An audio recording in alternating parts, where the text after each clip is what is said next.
monde, j'espère que vous allez bien. Aujourd'hui, après de nombreuses demandes de votre part, je vais enfin refaire des vidéos séries.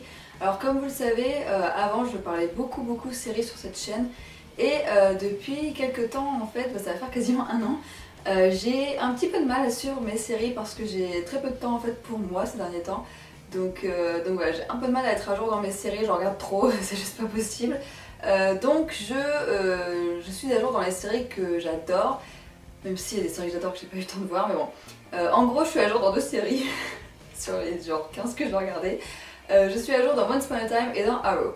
Donc du coup, ce que je vais faire, c'est que je vais vous parler de ces 2 séries, et en tout cas des mid-season finale, enfin comme ils appellent ça aux States. Je vais vous parler des épisodes finaux de mi-saison voilà, de ces 2 séries. Alors je sais pas si j'en vous fais les 2 séries en même temps, je pense que je vais faire les 2 en même temps parce que pour être honnête avec vous, ça fait un moment que je les ai vus, parce que je suis à jour, donc je les ai vus genre mi-décembre, et ça va faire un mois. Donc je vous avoue que je me souviens pas de tout ce qui s'est passé dans les épisodes, et comme j'ai pas eu le temps de les re-regarder, voilà, c'est vraiment des souvenirs assez flous, donc n'hésitez pas à laisser dans les commentaires des trucs que j'aurais oubliés, et à parler entre vous et de me rappeler des souvenirs aussi, ce serait sympa de votre part. Donc du coup, je vais commencer par Once Upon a Time parce que Once Upon a Time c'est genre ma saison de l'année, je pense. C'est ma série de l'année. Je suis totalement à fond dans cette nouvelle saison, je trouve qu'il se surpasse de plus en plus. Alors c'est peut-être que mon avis personnel, mais peut-être que vous ne trouvez pas la saison top. Mais moi en tout cas, j'adore. Alors pour vous remettre dans le contexte, alors bien sûr, non, avant de commencer, je vais tout de suite mettre un petit disclaimer. Je vais spoiler dans cette vidéo. Donc si vous n'avez pas vu ces épisodes, enfin si vous n'êtes pas à jour dans les séries, etc., si vous n'êtes pas dans la saison 5 de Once Upon a Time et la saison 6 ou 7 de Vampire Diaries, je sais plus non pas de Vampire Diaries, de la saison 5 de Arrow, oui je dis Vampire Diaries parce que je suis en cours de rattrapage aussi sur cette saison, mais bon, voilà. Donc de Arrow et Once Upon a Time, si vous n'êtes pas à jour dans les saisons, ne regardez pas cette vidéo, voilà. Donc pour en revenir à Once Upon a Time, donc pour replacer dans le contexte, à la fin de la saison dernière, donc à la saison 4, Emma a absorbé tout le pouvoir des ténèbres, donc elle est devenue la nouvelle Dark One, donc la nouvelle ténébreuse. Donc déjà, voilà, hein, on est dans du high level quand même, donc c'était un truc de fou, elle s'est sacrifiée pour que Regina garde son happy ending, etc. Donc bref, tout à son honneur. Et on s'est arrêté là, donc on s'est arrêté sur l'espèce de plan sur la dague avec écrit Emma Swan dessus, et on nous a laissé comme ça pendant 6 mois. Donc 6 mois après, nous sommes en septembre 2015 et on retrouve notre chère équipe de Once Upon a Time, et là c'est parti pour une saison de ouf. Enfin moi pour le coup j'ai trop adoré ce début de saison, mais vraiment enfin j'ai trouvé ça super intéressant. Alors qu'est-ce qui se passe en fait dans cette saison? Et bien tout simplement on retrouve Emma en tant que Dark One, donc en tant que ténébreuse. Donc on la retrouve à Camelot il me semble, ou dans la forêt enchantée, je sais plus où elle réatterrit, où elle réatterrit exactement, mais on retrouve une Emma normale, entre guillemets, c'est-à-dire qu'on n'a pas l'impression qu'elle est ténébreuse pour l'instant, on retrouve juste Emma habillée dans des habits un peu de là-bas, quoi, de Once Upon a Time, quoi. Voilà, des contes de fées. Donc elle a une longue cape blanche, etc. Donc elle a ses longs cheveux blonds, et elle fait plus pure que malhonnête et ténébreuse, donc bref. Voilà pour ce début de saison. Je vous avoue que je me souviens pas dans quel ordre ça se passe, etc. Mais ce qui se passe, c'est qu'en gros, sa famille part à sa recherche, donc ils veulent la sauver, etc. Donc tout le monde se retrouve un peu dans le monde de la forêt enchantée, etc. Et sur cette saison, en fait, le personnage qu'on va surtout découvrir, c'est le roi Arthur. Donc il mélange un petit peu tout, il mélange Disney, les légendes, etc. Donc là on a la légende du roi Arthur cette saison, et Arthur qui n'est pas si gentil que ça, n'est-ce pas, qui n'est pas un caractère très sympathique, et bien sûr la légende tout autour de Merlin qu'on avait donc évoqué à la fin de la saison numéro 4. Donc voilà, en tout cas sur la mise en page de cette saison. Voilà, moi c'est vraiment une saison que j'aime beaucoup voir Emma évoluer, avec ses pouvoirs, etc. Comment elle apprend, comment elle devient le Dark One, etc. Tout ce qui se passe autour, mais surtout ce qui se passe, c'est qu'en fait, il reste genre 6 mois dans la forêt enchantée, je sais plus, je crois qu'il reste genre... non, 5 semaines, non je sais plus. Enfin bref, il reste un petit moment dans la forêt enchantée, et ils reviennent à Storybrooke, c'est-à-dire qu'ils se retrouvent propulsés sur Storybrooke, et ils ont perdu la mémoire. C'est-à-dire qu'ils se souviennent que d'une chose, c'est que Emma était la Dark One et qu'ils sont partis la sauver. Et après ils se retrouvent à Storybrooke et ils savent pas ce qui s'est passé, ils ont oublié ce qui s'est passé pendant tout ce laps de temps où ils étaient à Camelot. Et là c'est trop cool parce qu'on a que des flashbacks entre ce qui s'est passé à Camelot et ce qui se passe réellement à Storybrooke maintenant quoi.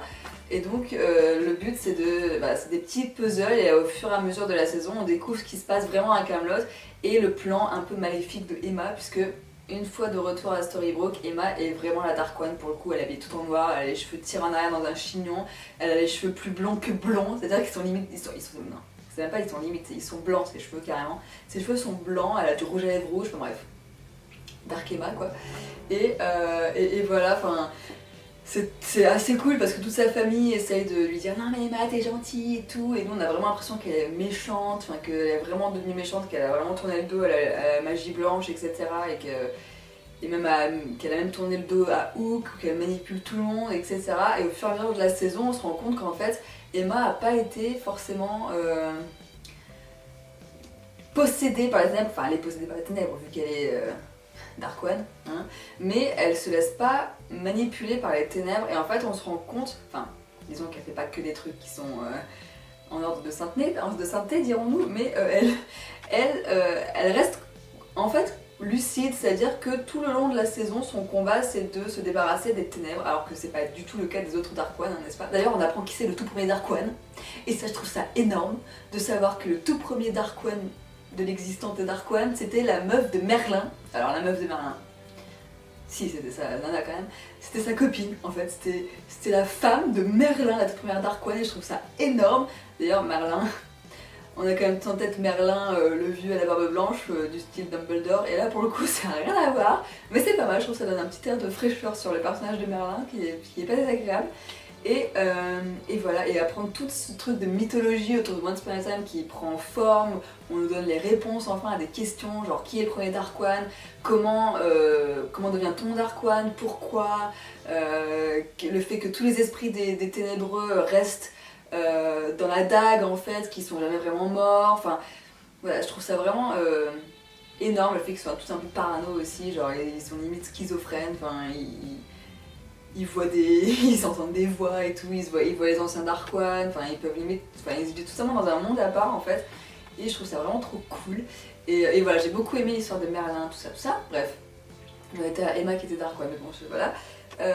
Et donc au fur et à mesure de la saison, on apprend qu'en fait Emma, son but est de se débarrasser des ténèbres, et même si elle n'utilise pas forcément des manières très orthodoxes pour le faire, elle garde en tête cet objectif, elle ne se laisse jamais vraiment posséder par les ténèbres ou par l'envie de faire le mal ou quoi que ce soit, elle a toujours une raison derrière, c'est de sauver sa famille, de se sauver elle-même. Donc je trouve ça assez noble quand même de rien de réussir à résister à ce pouvoir démoniaque entre guillemets. Et puis bien sûr on a Hook, n'est-ce pas, Crochet qui est toujours essayer de la sauver etc. Alors qu'en fait elle n'a pas besoin d'être sauvée finalement et c'est ce qu'elle lui dit et essaye de lui faire comprendre mais il comprend pas. Voilà. Et puis au final il y a sa famille qui se tourne un peu contre elle et puis enfin bref c'est assez, je trouve ça vraiment cool comme saison, j'ai trop kiffé. Il y a Henry aussi qui tombe amoureux d'une jeune fille de Camelot, etc. Enfin bref, il y a les premiers émois amoureux de Henry. Il y a Regina qui récupère enfin Robin.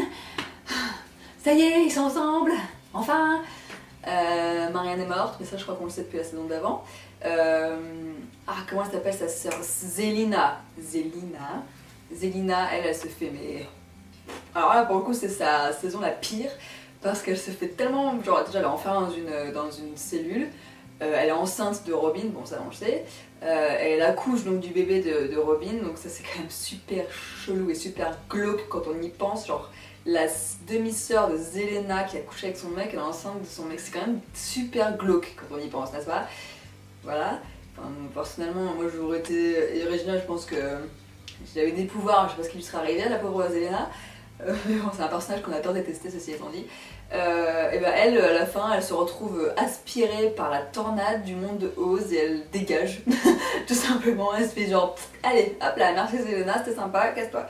Voilà, donc elle est repartie dans le monde de Oz, sans son bébé, puisqu'en fait c'est Robin qui le garde, il me semble. Donc en gros, Regina et Robin vont élever ensemble le bébé de Robin et Zelena, ce qui est quand même assez chelou.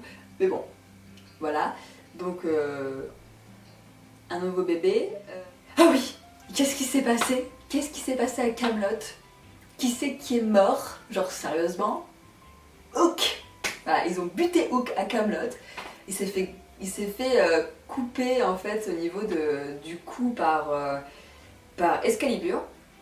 Ah oui, parce que Excalibur en fait c'est la dague. Genre c'est un bout de Excalibur qui a fait la dague des Dark One. Je trouve ça quand même énorme et trop bien pensé, genre sérieusement. Donc du coup le but de Emma durant toute la saison c'est de reformer Excalibur et de détruire la ténèbre. Voilà.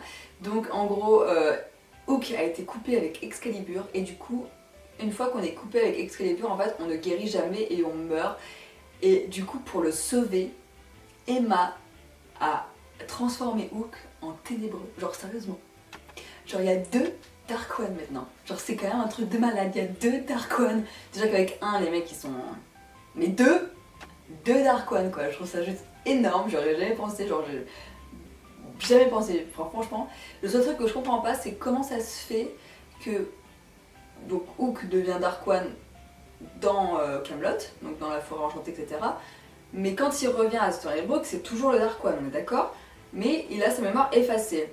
Donc il sait pas qu'il est Dark One, mais techniquement il a le pouvoir en lui, donc je comprends pas pourquoi il se rend pas compte très vite qu'il est Dark One et pourquoi il a pas d'hallucinations ou des trucs comme Emma a en fait.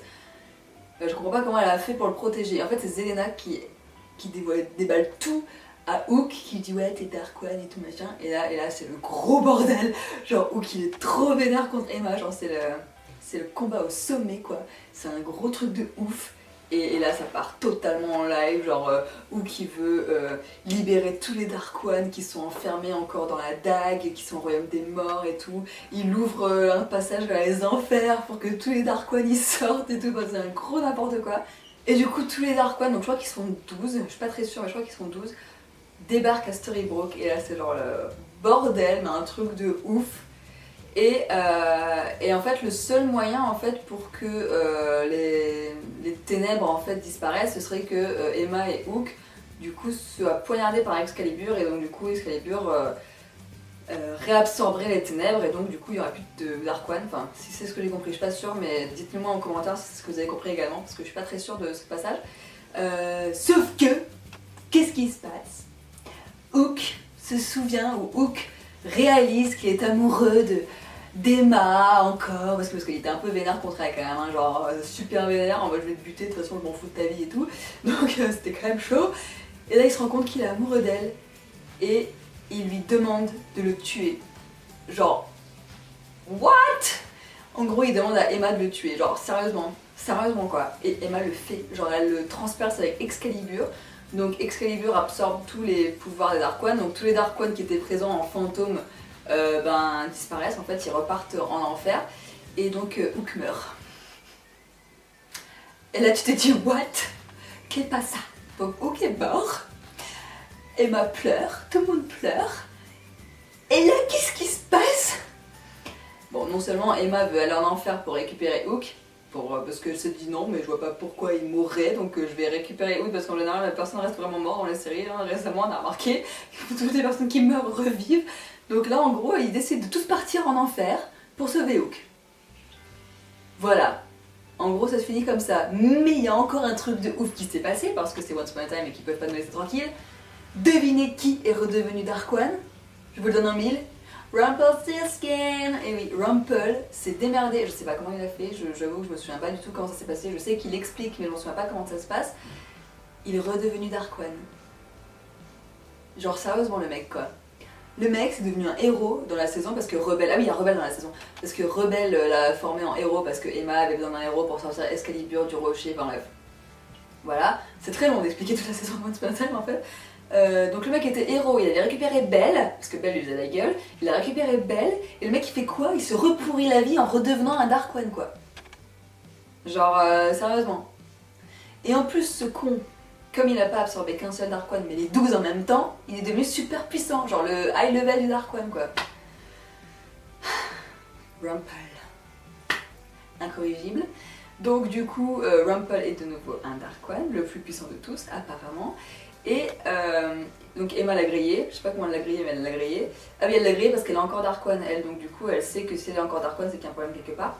il me semble. Donc elle est encore Dark One, du coup elle va confronter Rumple, et elle lui dit ouais en gros si tu m'aides pas je balance toi belle, encore une fois, ta vie elle est merdique, t'es totalement con, tu fais n'importe quoi, bref en gros elle lui fait un peu la morale. Et elle lui demande en gros, parce que seuls les Dark One peuvent ouvrir un passage vers les enfers, donc elle lui demande d'ouvrir le passage vers les enfers. Et du coup voilà, ils repartent tous en enfer pour sauver Hook, et du coup en fait on voit un petit passage de Hook aux enfers, donc en fait comme on dit, souvent on dit l'enfer c'est les autres, mais là en gros son enfer c'est son enfer personnel en fait, c'est pas un enfer en mode caricature qu'on connaît où il y a des flammes partout etc. Là c'est en fait son enfer, c'est sa propre vie limite qui revit toutes les erreurs qu'il a faites dans sa vie, des trucs comme ça à l'infini. Donc voilà, c'est l'enfer de Hook, donc il me semble qu'on le voit en enfer sur son bateau, sur le Jolly Roger, mais je sais pas, je me souviens plus de ce qui se passe. Pour Once Upon a Time, finalement je pensais que je parlerais de Arrow, mais je vais pas parler de Arrow parce que cette vidéo sera bien assez longue, donc je donne rendez-vous pour Arrow dans une prochaine vidéo, je pense, spéciale Arrow, parce que là c'est pareil, il y a des trucs à dire, genre le crossover avec Flash était énorme, bref. Voilà, en tout cas Once Upon a Time j'ai trop adoré, j'ai tellement hâte de voir la suite qui se déroulera au mois de mars, voilà, donc autant vous dire qu'on a le temps. Mais voilà, je sais pas si comme moi vous avez adoré cette saison, moi je la trouve trop énorme. Vraiment, je pense que c'est une de mes saisons préférées, il y a plein de rebondissements partout. C'est parfois un peu long à se mettre en place, mais quand on a des révélations à chaque fois, c'est genre oh, on a des révélations quoi, c'est pas la petite révélation comme ça, genre qui se baladait et tiens on va leur révéler. Non, non, c'est vraiment le gros truc à chaque fois qui révèle et c'est énorme à chaque fois et moi j'adore cette saison, c'est genre... Voilà, ma saison quoi. Donc voilà, n'hésitez pas à me dire dans les commentaires ce que vous avez pensé de cette saison, si comme moi vous êtes... vous en pouvez plus, vous avez qu'une envie, c'est de découvrir la suite, etc. N'hésitez pas à me dire si vous n'avez pas apprécié non plus, ce que vous n'avez pas aimé dans cette saison, si vous trouvez que justement c'est trop lent, ou c'est trop rapide, ou c'est trop compliqué, ou il y a trop de trucs, ou je sais pas. Voilà, n'hésitez pas à partager tous vos ressentis sur cette nouvelle saison de Once Upon a Time. Et voilà, j'espère que ça vous a plu, et je vous dis à très bientôt dans une prochaine vidéo série, et cette fois je vous parlerai de Arrow. Voilà, j'espère que ça vous a plu.